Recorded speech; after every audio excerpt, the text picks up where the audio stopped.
সকল বন্ধু বান্ধবরা মিলে আবার চললাম ঔরঙ্গাবাদের বিবি কা মাকবারার উদ্দেশ্যে। রাস্তায় অনেক মজা করতে করতে পৌঁছেও গেলাম।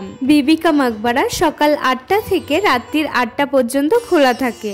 আমরা সকাল 11টার সময়ই বেরিয়ে পড়েছিলাম। আমরা শুধু বিবি কা মাকবারাই না, আরো 2 জায়গা ঘুরেছি, অন্য ভিডিওতে তোমাদের দেখাবো। এই জায়গাটিতে টিকিট কাটা হয়। বিবি কা মাকবারা হলো ভারতের মহারাষ্ট্রের ছত্রপতি শিবাজী নগরে অবস্থিত একটি সমাধি।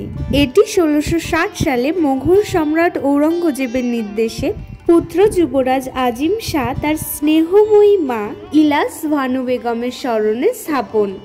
এটি ঔরঙ্গজেবের মা মমতাজের সমাধিস্থল তাজমহলের সঙ্গে আকর্ষণীয় সাদৃশ্য বহন করেন। বিবি কা মাকবারা ঔরঙ্গজেবের নির্মিত দ্বিতীয় বৃহত্তম স্থাপনার সবচেয়ে বড় বাদশাহী মসজিদ। তাজমহলের সাথে তুলনা প্রায়শই এর নিজস্ব উল্লেখযোগ্য আকর্ষণকে স্পষ্ট করে তুলেছে। দৃশ্য সাদৃশ্যের কারণে একে দক্ষিণ তাজ অথবা দাক্ষিণাত্যের তাজও বলা হয়। বিবি কা মাকবারা হলো ছত্রপতি শিবাজী নগর ঐতিহাসিক শহরের প্রধান স্মৃতিস্তম্ভ।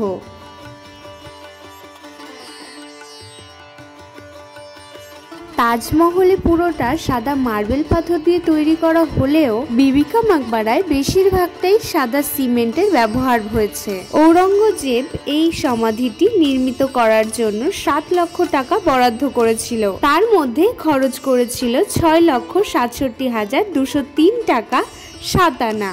এই সমাধিটি নির্মাণের জন্য জয়পুর মার্বেল খনি থেকে 12টি 60 তারা টানা 300টিরও বেশি গাড়ি করে মার্বেল টানা হয়েছিল। ঔরঙ্গজেবের নির্মিত এই তাজমহলটি আগ্রার তাজমহলের মতো সুবিশাল না হলেও খুব ছোট নয়। সমাধির ভিতরে এই জানলাটির নকশাগুলি মার্বেল কাটিং করে বানানো হয়েছে। অবাক করার বিষয় হচ্ছে এই যে সমাধিটি দেখছেন, যিনি এই সাম্রাজ্যের মহারানী বিবি কা মাকবারা, যার সমাধির উপরে মানুষজন টাকা পয়সা ছিটাচ্ছে, সকলে ভুলে যাচ্ছেন যে ইনি সাম্রাজ্যের মালকিন ছিলেন। বিবি কা মাকবারা, যার অর্থ হলো টম অফ দ্য লেডি, অর্থাৎ বাংলার মহিলার সমাধি।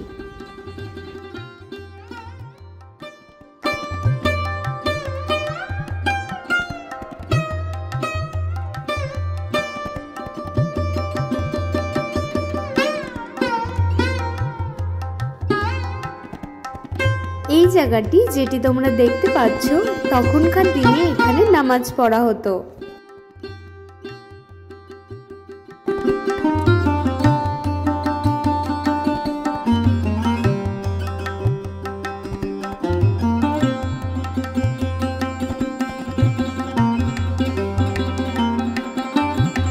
নানান স্কুল থেকে স্টুডেন্টদের নিয়ে আসা হয়েছে এই সমাধিস্থল পরিদর্শনের জন্য। এরপর আমরা নিচে নেমে গেলাম। আমরা নিচে বসে অপেক্ষা করতে থাকলাম কখন সন্ধ্যা হবে। স্কুল থেকে আসা ছোট ছোট বুনুদের সাথে অনেক গল্প করলাম।